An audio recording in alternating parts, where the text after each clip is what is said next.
سنیں جو بات کرنی ہے وہ یہ کہ نبی کی خبر، نبی باخبر، تو کوئی جاہل باخبر ہوتا ہے یا اس کی خبر پر یقین کیا جا سکتا ہے؟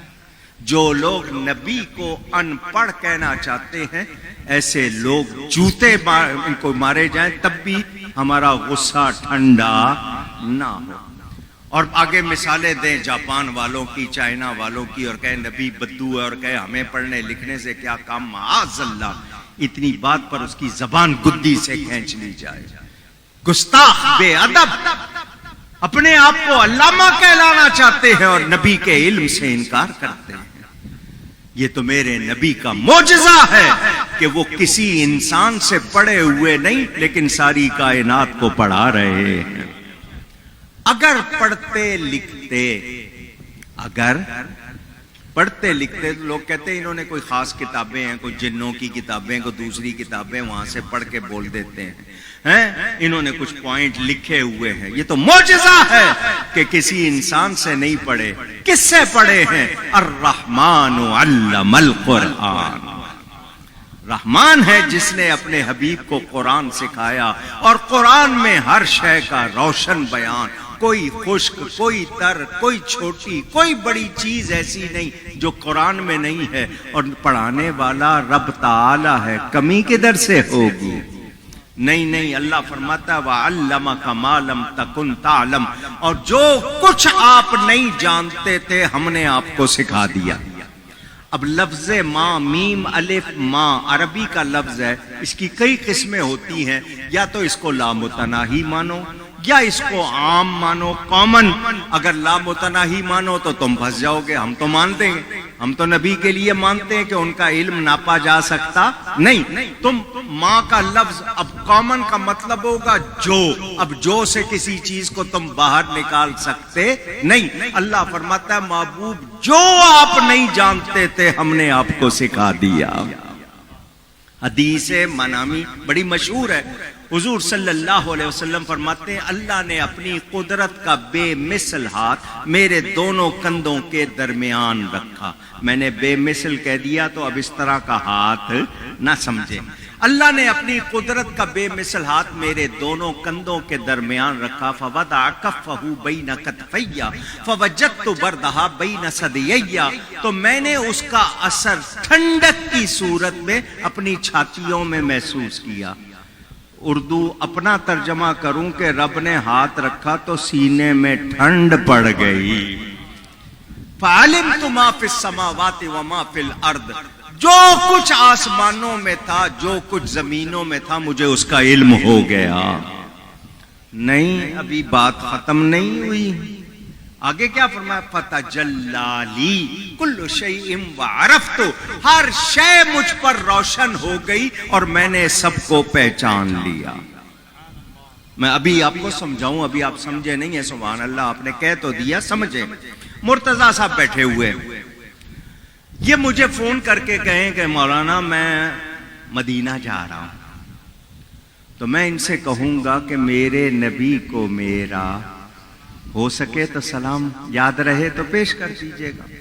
یہ وہاں جا کے کہیں کہ کوكب نورانی نے آپ کو سلام کہا ہے۔ آپ میں سے بھی یہ کرتے ہوں گے نا ایک دوسرے کو، کبھی پابند نہیں کرنا، کہنا یاد رہے تو، کیونکہ وہ اگر بھول گیا تو وہ بھی گناہ گار ہو جائے گا، تو اسے کہنا یاد رہے تو میرا سلام پیش کر دیجئے گا۔ ورنہ اس کا طریقہ یہ ہے کہ وہ کہے جس نے سلام کہا ہے اس کا سلام قبول فرمائیے، ٹھیک ہے۔ اب انہوں نے جا کر آپ نے کہا، یہ رضی صاحب نے، انہوں نے کہہ دیا آپ کا نام، قاری عباس صاحب آپ کا نام، یعقوب صاحب، اب قاری عباس صاحب نے بھی کہہ دیا، یعقوب صاحب نے بھی کہہ دیا، رضی صاحب نے، تو عباس اور یعقوب رضی نام کے ایک ہی بندہ ہے دنیا میں؟ پوچھ رہا ہوں۔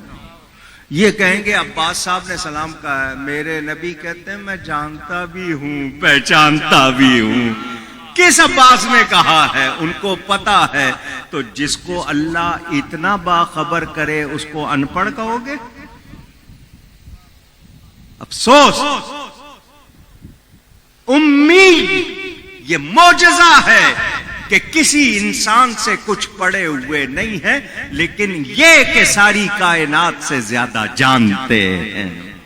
اچھا، اب جو بات آ جائے لکھنے کی، وہ بھی میں کر دوں، کیونکہ ٹائم جتنا دیا میں اس سے زیادہ نہیں لوں گا، مجھے پتا ہے آیتوں سے زیادہ پھر آنتوں کا مسئلہ شروع ہو جائے گا، تو میں نے اس سے بھی آپ کو بچانا ہے، ٹائم کی پابندی کروں گا، ورنہ شہری صاحب کہیں گے جی میرے بندے جو ہیں وہ بولنے لگ جائیں گے۔ سنو، نبی پاک لکیریں کھینچ رہے ہیں، 6 لکیریں اس طرف کھینچی، 6 لکیریں اس طرف کہتی، لوگ کہتے ہیں آتا نہیں تھا، وہ بدبخت کہتا ہے نبی نے ایک لکیر نہیں کھینچی۔ تو جیسوں کے لیے وہ جو لکیر کھینچ گئے ہیں نا، ذرا اس کو پڑھ لینا۔ حضور نے فرمایا 71-72 فرقے ہوئے بنی اسرائیل میں، درمیان میں بڑی لکیر فرمایا میری امت میں 73 ہوں گے۔ کھینچ رہے ہیں یا نہیں کھینچ رہے؟ اچھا جی، صلح حدیبیہ کے وقت جو معاہدہ لکھا گیا اس میں لکھا گیا تھا محمد الرسول اللہ کی طرف سے۔ کافروں نے کہا اگر ہم آپ کو اللہ کا رسول مان لیں تو پھر جھگڑا کیا ہے، تو یہ رسول اللہ کی بجائے محمد بن عبداللہ لکھیں۔ حضرت علی لکھ رہے تھے، حضور نے فرمایا اے علی محمد الرسول اللہ کی بجائے محمد بن عبداللہ لکھ دو۔ حضور نے فرمایا، حضرت علی نے کہا میں نہیں مٹاؤں گا، واللہ لا امحوک، میں نہیں مٹاؤں گا رسول اللہ کا لفظ، یہ ایمان کا مسئلہ تھا۔ حضور نے خود محمد بن عبداللہ لکھا۔ کتنی روایتیں سناؤں لکھنے کی، مگر یہ کچھ پڑھے لکھے ہوتے تو ان کو پتا ہوتا۔ کہتے ہیں گرامر، ارے تمہاری گرامر تم جانتے ہی نہیں ہو، گرامر کہتے کس کو ہے؟ گرامر کس نے سکھائی ہے؟ ابو الاسود دوعلی، حضرت علی نے اس کو سکھائی، اور آگے پوری دنیا کو گرامر ملی ہے۔ جو شہر علم کا دروازہ ہے وہ گرامر سکھا رہا ہے۔ 1400 سال میں کسی نے نہیں کہا کہ جی صحابہ سے غلطی ہوئی، نبی نشاندہی نہیں کر سکتے تھے، نبی نہیں، اس طرح توہین آمیز بکواس کرنے والے تجھے کچھ نہیں پتا۔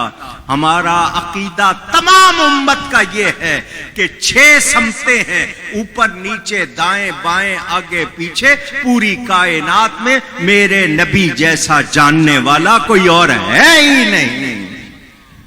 ان کے بڑھ کر یا برابر ہونا تو دور کی بات، ان جیسا بھی۔ اچھا، حضرت آدم کا ذکر قرآن میں وَعَلَّمَ آدَمَ الْأَسْمَاءَ كُلَّهَا، شاگرد کی حیثیت سے آیا کہ حضرت آدم علیہ السلام کو اللہ نے تمام چیزوں کے نام سکھائے، ان کا شاگرد، اور میرے نبی کا ذکر آیا وَيُعَلِّمُهُمُ الْكِتَابَ وَالْحِكْمَةَ، یہ وہ ہے جو سب کو کتاب اور حکمت سکھاتا ہے۔ آئے تھے نا جبریل غار حرا میں، آ کر کہا اقرا، پڑھیے۔ میرے نبی نے کہا ما انا بقارئ، میں پڑھنے والا نہیں، کسی اور کو پڑھا، میں پڑھایا آیا ہوں، پڑھا کسی کو جو نہیں پڑھا ہو۔ اچھا جی، آپ ذرا سمجھیے، کسی جاہل کو کہیں پڑھ تو وہ پڑھ سکتا ہے، ان پڑھ کو کہیں پڑھ وہ پڑھ سکتا ہے؟ کیا پڑھانے آیا تھا جبریل؟ کس کو کہہ رہا ہے پڑھ؟ جو جانتا ہی نہیں ہے، جس کو پتا ہی نہیں ہے، کیسی باتیں کر رہے ہو؟ تم لوگوں نے وہ گستاخی کی ہے کہ تمہیں 100 مرتبہ بھی سزا دی جائے تو تمہاری گستاخی کا وزن جو ہے کم نہیں ہوگا۔ تم ایسے گستاخ ہو، تم نے نبی کے لیے یہ لفظ کہے۔ کون نبی؟ جو سب سے زیادہ باخبر، سب سے زیادہ عالم۔ اللہ فرمائے ہم نے پڑھایا اور یہ کہے ان پڑھ، تو تم ہوگے ان پڑھ۔ نبی کسی انسان سے نہیں پڑھے، نبی پر کسی انسان کا احسان نہیں ہے، رب کا احسان ہے۔ بات سمجھ میں آئی؟ تو امی ہونا نبی کا معجزہ کہ بغیر کسی انسان کے پڑھے اس لائق کے ساری کائنات کو پڑھا رہے ہیں، تو یہ ان کا معجزہ، اور یہ اس کو ان کا عیب بتانا چاہ رہے ہیں۔ اچھا جی، کہہ رہے ہیں کہ دیکھو صحابہ نے اگر غلط لکھ دیا تو نبی میں اتنی صلاحیت نہیں تھی کہ نبی چیک کر کے کہتے کہ یہ تم نے صحیح نہیں لکھا۔ میرے نبی سے رب نہیں چھپا، میرے نبی سے خود رب نہیں چھپا، تو صحابی کا غلط لکھنا چھپ سکتا تھا؟ تم صحابہ پر الزام لگا رہے ہو تو اپنے ایمان کی صداقت کے لیے کیا پیش کرو گے؟ تم میرے نبی کو جانتے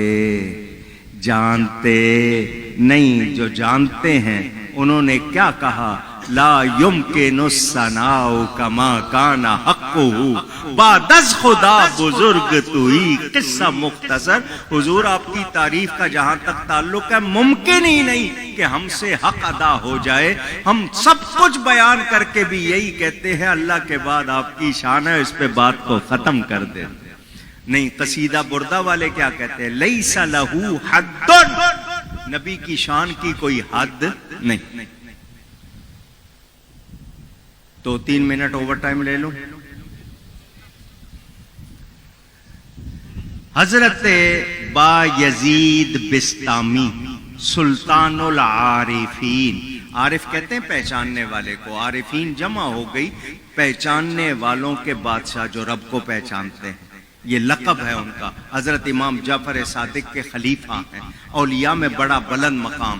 ان کا یہ جملہ سنانا ہے آپ کو، وہ کہتے ہیں میری روح نے 70,000 سال عالم ارواح میں پرواز کی ہے، عالم ارواح میں پرواز کی ہے، روحوں کی دنیا میں 70,000 سال میری روح اڑتی رہی ہے۔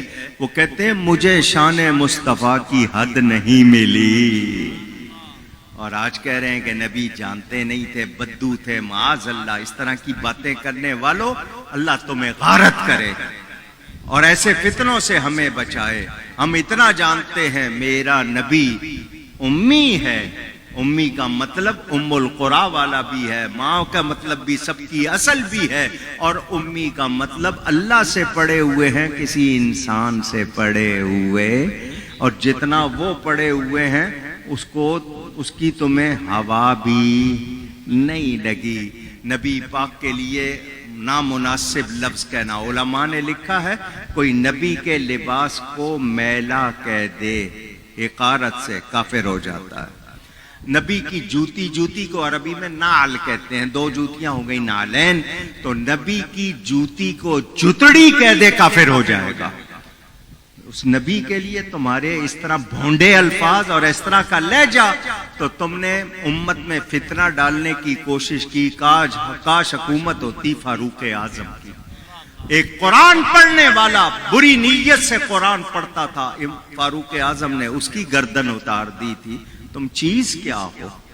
تو اللہ پر بھی الزام لگایا اس نے کہ اللہ حفاظت نہیں کر سکا، نبی پر بھی ان کی توہین کی، صحابہ کی توہین کی، خود قرآن کی توہین کی۔ تو جتنی گرامر جانتا ہے نا، ذرا آ سامنے تجھے بتائیں گرامر ہوتی کیا ہے، اور تجھے تیری گرامر بھی سمجھا دیں گے۔ تجھے نہیں معلوم، ہم نبی کے ماننے والے جانتے ہیں قرآن میں جو جس طرح لکھا ہوا ہے، تیری سمجھ غلط ہے، قرآن میں جو لکھا ہے صحیح لکھا ہے۔ تنوین کیا ہوتی ہے، کب آتی ہے، وہ تیرا قانون ہوگا، یہ رب کا کلام ہے، اور اس میں معمولی سی بھی کوئی گڑبڑ نہ کی ہے، نہ ہو سکتی ہے، نہ کوئی کر کے رہ سکتا ہے، کیونکہ اس کی حفاظت کا ذمہ اللہ نے۔ تو یہ اس نبی کے میلاد، مجھے یہ موضوع دیا تھا، میں نے اس حوالے سے گفتگو کی۔ اس گھرانے کو مبارکباد پیش کرتا ہوں، محبت سے محفل سجاتے ہیں، کوئی دکھاوا نہیں، کوئی اشتہار نہیں، شوق سے، اور ایک نہیں، کھانے بھی پکاتے ہیں، محفل کو سجانے کے لیے انتظام، تیاری شروع کرتے ہیں۔ مجھے انہوں نے مدینہ سے فون کیا تاریخ لینے کے لیے، تو میں نے کہا کہ تاریخ وہاں سے لے رہے ہو، وہیں لے جاتے، وہاں بھی محفل سجا لیتے۔ بہرحال اللہ تعالیٰ قبول فرمائے، اس گھرانے کو سلامت رکھے۔ مجھ سے گفتگو میں کہیں کوئی غلطی ہوئی ہو، اللہ تعالیٰ اس کے رسول صلی اللہ علیہ وسلم کی بارگاہ میں توبہ کرتا ہوں۔ بہت شکریہ، بہت بیان رہتا ہے، بہت سی مثالیں دے سکتا تھا، مگر میں نے وقت کی پابندی کی۔ جزاکم اللہ، والسلام علیکم ورحمۃ اللہ وبرکاتہ۔